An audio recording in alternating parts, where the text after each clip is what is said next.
कराची को घनघोर बादलों ने घेर लिया। बारिश की 4 रोजा इनिंग का धुआंधार आगाज। मुख्तलिफ इलाकों में मूसलाधार बारिश। गर्मी और हब्स की भी छुट्टी हो गई। गर्मी के सताए बासियों के चेहरे पर खुशी खिल उठी।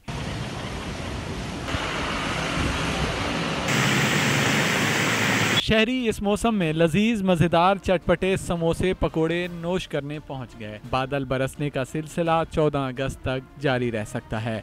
समंदर में शदीद तुगयानी का खदशा है। मुख्तलिफ इलाकों में तेज हवाओं के साथ मूसलाधार बारिश। जल थल एक हो गया। बारिश के बायस मुख्तलिफ इलाके पानी पानी हो गए।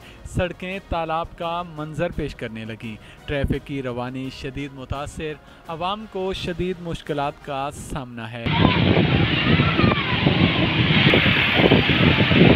बारिश ने हमेशा की तरह नीपा चुरंगी को फिर डबो दिया।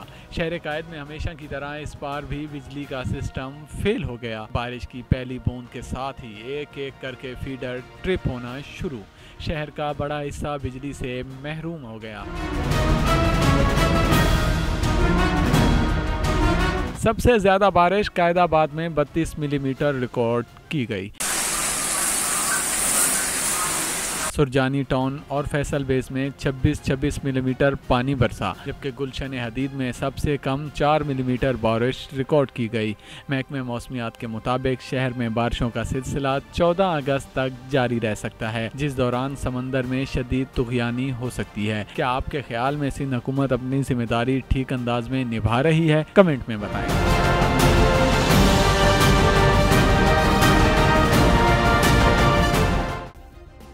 सब्सक्राइब करें और बेल दबाएं ताकि कोई खबर रह न जाए।